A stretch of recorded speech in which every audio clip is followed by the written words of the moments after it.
भारतीय किसान संघ जावरा द्वारा अनुविभागीय अधिकारी त्रिलोचन गौड़ को प्रधानमंत्री के नाम एक ज्ञापन देकर अपनी मांगें रखी गई। वहीं एसडीएम ऑफिस प्रांगण में किसानों द्वारा नारेबाजी करते हुए सरकार से सोयाबीन के दाम बढ़ाने को लेकर पिछले वर्ष के बीमा दिलाने जैसी कई मांगें रखी। वहीं किसानों द्वारा अगर सरकार हमारी मांगे नहीं मानती तो आगे बड़ा आंदोलन करने की बात भी कही गई। जावरा एवं क्षेत्र से कई किसान बारिश की परवाह किए बिना जावरा एसडीएम ऑफिस पहुंचे और ज्ञापन देकर अपनी मांगे रखी। ज्ञापन दिया, ज्ञापन में आपकी क्या मांगे हैं? ज्ञापन में हमारी मांगे तो बहुत है, लेकिन अभी वर्तमान में ये है कि सोयाबीन का पिछले 2 वर्ष से लगातार भाव बहुत डाउन हो रहा, बहुत भाव गिर रहा है। तो सोयाबीन में लागत बहुत लगती है कि कम से कम लागत सोयाबीन की 1 बीघा में 10,000 रुपये प्रति बीघा खर्चा आता है। टोटल बोने से लगाकर हम जब फसल घर में आती जब तक 10-12 हज़ार रुपये सोयाबीन का 1 बीघे का खर्चा आता है। सोयाबीन अगर 4,000 रुपये कुंटल बिकेगा, 3 कुंटल सोयाबीन हमारा खर्चा ही बराबर होगा और हमारी मजदूरी, हमारा मुनाफा वो सब गया है। तो सरकार ने जो समर्थन मूल्य, न्यूनतम मूल्य जो घोषणा की है, उसका उद्देश्य क्या रहता है? जो सरकार ने कानून लागू किया उस कानून का पालन नहीं हो रहा है। भारतीय किसान संघ मांग करता है कि जो सरकार ने नियम कानून जो भारत में जनता के लिए बनाए, उसी आधार पर समर्थन मूल्य, न्यूनतम मूल्य की घोषणा की है। न्यूनतम मूल्य के नीचे कोई फसल नहीं बिकना चाहिए, ये भारतीय किसान संघ की मांग है।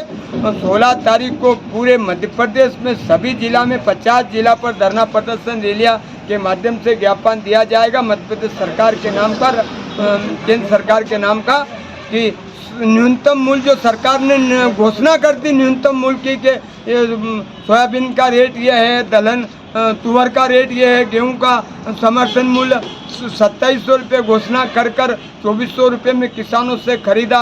किसानों के साथ ये धोखा है। और हम आज इस जावरा तहसील में जो इन्होंने एक बीमा वाली जो बात बताई है, ये बीमा वाली बहुत बड़ी त्रुटि है।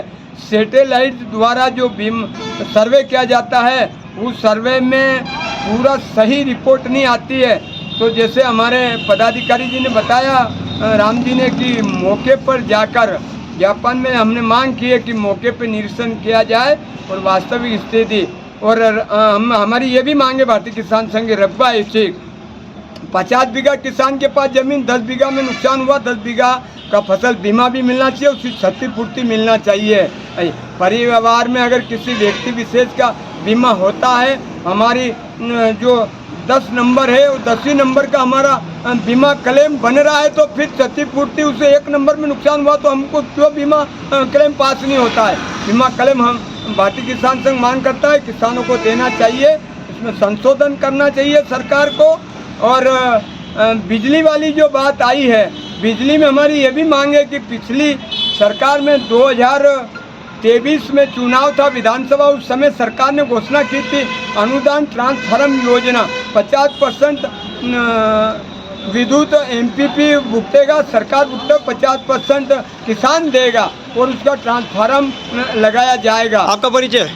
मेरा परिचय भारतीय उदय सिंह आंजना, नागदा के पास लसूड़े जय सिंह निवास है और उज्जैन भारतीय किसान संघ का उज्जैन संभाग उपाध्यक्ष का दायित्व है वर्तमान में। आपको क्या लगता है सरकार आपकी मांगे पूरी करेगी? हाँ, बराबर करेगी सरकार हमारी। सरकार से आपने 6,000 रुपये की मांग की है सोयाबीन की, क्या सोयाबीन के 6,000 के भाव सरकार बनाएगी? बराबर देगी सरकार। पूरे प्रदेश स्तर में भारतीय किसान संघ 16 सितंबर को मांग कर रहा है, तो बराबर सरकार तक हमारी मांग जाएगी और सरकार को 6,000 करना पड़ेगा, क्योंकि हमारी अभी लागत भी नहीं निकल रही है। सरकार दोहरी नीति। आपका परिचय? दिलीप पाटीदार, भारतीय किसान संघ सदस्य। Thank you sir. आज किसानों ने जो ज्ञापन दिया है, क्या कुछ मांग की है? आज भारतीय किसान संघ के कुछ जावरा और पिपलौदा के सदस्यों के द्वारा एक ज्ञापन माननीय प्रधानमंत्री महोदय के नाम पर प्रस्तुत किया गया। ज्ञापन में मुख्य मांग सोयाबीन फसल को लेकर के, जो उसके भाव को लेकर के उन्होंने एक मुख्य मांग प्रस्तुत की है। इसके अलावा उनकी कई अन्य मांगे भी हैं जो फसल बीमा योजना से संबंधित हैं और जो सिंचाई से संबंधित जो पंप कनेक्शन उनसे रिलेटेड भी है, और फसलों के संबंध में जो नुकसान या उनकी जो क्षतिपूर्ति होती है उसके संबंध में कई सारी उन्होंने विभिन्न मांग प्रस्तुत की हैं। जो हम आगे वरिष्ठ स्तर पर इसको प्रेषित करें। जावरा से जेपी मालानी की रिपोर्ट।